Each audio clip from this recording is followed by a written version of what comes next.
Assalamualaikum anak-anak. Waalaikumsalam warahmatullahi wabarakatuh. Salam, Pak. Ya, sepertinya sudah masuk Zoom semua, nggih? Sudah, Bapak? Ya, sebelum kita mulai pembelajaran pada pagi hari ini, mari kita berdoa dulu, nggih. Untuk berdoa, biar Pak Guru yang memimpin doa. Berdoa dimulai. Berdoa selesai. Nah, anak-anak, Pak Guru harap kalian sehat semua dan selalu semangat untuk tetap belajar dari rumah. Dan tetap hindari tempat ramai, belajar dan bermainlah di rumah. Anak-anakku, kalian juga harus tetap melakukan pola hidup bersih dan sehat. Dan jangan lupa, jika ingin keluar rumah, kalian harus gunakan masker dengan benar untuk melindungi diri, keluarga, dan orang lain. Anak-anak, Pak Guru ingin ingatkan bahwa jangan lupa kalian untuk presensi online melalui Google Form yang nanti link ini akan Pak Guru ke WhatsApp Group. Anak-anak, pada kesempatan kali ini, pembelajaran kali ini kita akan belajar tentang tema 4, globalisasi, yaitu subtema 1, globalisasi di sekitar. Tujuan pembelajaran kita kali ini yang pertama adalah kalian akan mampu menyebutkan minimal 3 peran Indonesia dalam bentuk kerjasama di bidang sosial, budaya, dalam lingkup ASEAN dengan tepat. Kemudian kalian mampu menuliskan cara menghasilkan energi listrik dengan benar.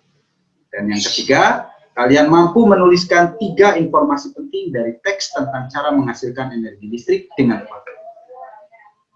Nah, anak-anak, mari kita mulai. Ini adalah benda-benda yang biasa kita gunakan di ruang kelas. Yang pertama adalah LCD proyektor. Yang kedua ada jam dinding. Yang ketiga ada lampu neon. Dan yang keempat ada kaca. Ternyata barang-barang yang ada di kelas kita ini dibuat oleh negara lain. Seperti LCD proyektor yang dibuat di Jepang. Kemudian jam dinding biasanya dari made in China atau Tiongkok. Kemudian ada juga lampu neon yang dibuat di Belanda. Kemudian ada kaca yang biasanya dibuat di Amerika Serikat.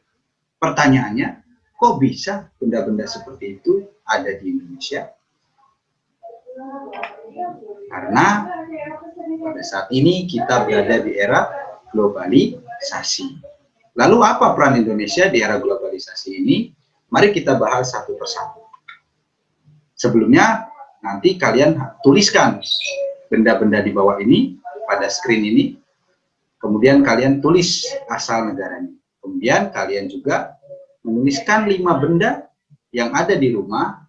Kemudian tulis asal benda tersebut. Nah, anak-anak, kita akan masuk ke peran Indonesia dalam kerjasama di bidang sosial budaya dengan negara-negara ASEAN di era globalisasi.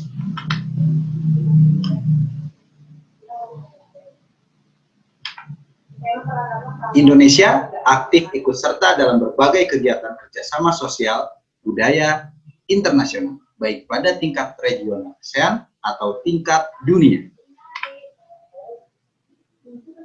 Mari kita kerjasama Indonesia dengan negara-negara ASEAN di bidang sosial. Mari kita lihat. Yang pertama, memberikan bantuan kemanusiaan, di mana Indonesia mengirimkan bantuan kepada negara-negara yang dilanda bencana alam atau konflik, seperti bencana alam Topan Hayang di Filipina, ya, dan pengungsi di Rakhine State di Malaysia, di Myanmar. Kemudian Indonesia dan beberapa negara lain melakukan upaya untuk menangkal penyebaran virus flu burung. Kalau di era sekarang adalah virus COVID-19. Kemudian kerjasama Indonesia dengan negara-negara ASEAN di bidang budaya. Nah, di bidang budaya, Indonesia aktif dalam kegiatan kebudayaan ASEAN, di mana Indonesia mengirim tim kesenian untuk mengikuti dan mempromosikan kesenian dan budaya Indonesia. Kemudian Indonesia menjadi peserta dan tuan rumah berbagai kompetisi ilmu pengetahuan. Dan yang ketiga, aktif dalam program pertukaran pelajar, di mana Indonesia melakukan pertukaran pelajar dengan negara-negara di kawasan ASEAN seperti Singapura dan Malaysia. Kemajuan bersama negara-negara di Asia Tenggara. Nah, di era globalisasi ini, otomatis peran listrik itu sangat berpengaruh. Untuk lebih jelasnya, mari kita lihat video berikut ini.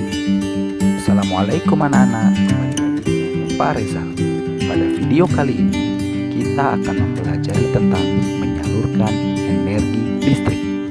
Kalian pernah berpikir atau membayangkan bagaimana listrik bisa sampai ke rumah? Listrik dapat dihasilkan dengan memanfaatkan sumber energi yang tersedia, seperti pembangkit listrik tenaga air, pembangkit listrik tenaga uap, pembangkit listrik tenaga angin. Setelah energi listrik dihasilkan di pusat pembangkit, energi listrik tersebut kemudian dinaikkan tegangannya oleh transformator. Menaik tegangan hingga 500 kV. Baru kemudian disalurkan ke berbagai tempat menggunakan sistem transmisi yang dinamakan saluran udara tegangan ekstrasinusunda yang melintas wilayah pegunungan tanah. Energi listrik kemudian masuk ke gardu induk. Di gardu induk, energi listrik diturunkan tegangannya menjadi 20 kV. Kemudian energi listrik disalurkan ke gardu-gardu distribusi dan diturunkan kembali tegangannya dalam gardu distribusi menjadi tegangan yang rendah, yaitu 220 volt. Tegangan sebesar ini sudah sesuai dengan kebutuhan rumah tangga. Dan pada akhirnya energi listrik disalurkan ke rumah-rumah warga. Terima kasih anak-anak.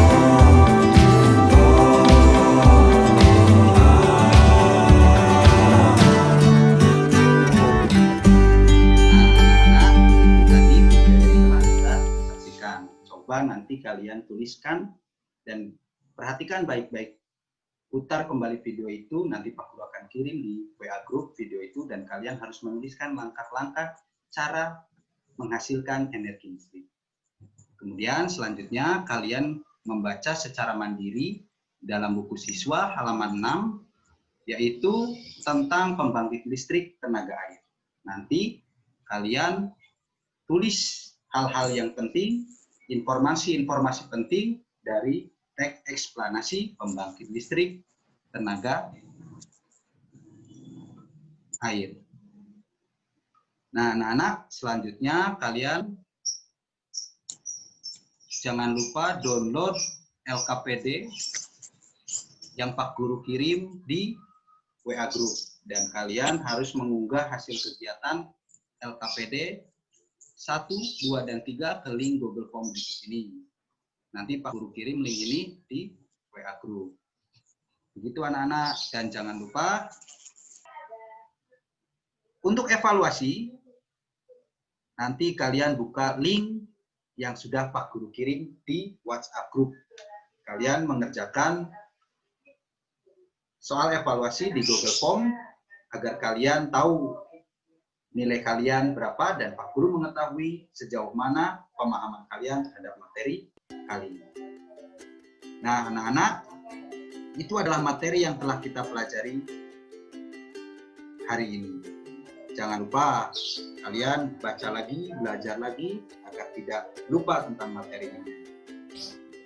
Hari ini kita telah belajar tentang globalisasi, peran Indonesia di Asia Tenggara. Kemudian kita telah belajar teks eksplanasi. Kemudian juga kita belajar bagaimana menyalurkan energi listrik sampai ke rumah-rumah warga. Kiranya cukup sekian dari Pak Guru. Sebelum kita akhiri pembelajaran kali ini, Mas Oji. Mas Oji. Ya, hadir. Ya, kita sudah selesai pembelajaran. Jadi tolong Mas Oji pimpin doa lagi agar pembelajaran yang telah kita pelajari bisa diserap dengan baik. Monggo. Ya, siap gerak. Berdoa mulai. Berdoa selesai. Iya, kalian sangat luar biasa. Terima kasih dari Pak Guru. Assalamualaikum warahmatullahi wabarakatuh. Waalaikumsalam warahmatullahi wabarakatuh.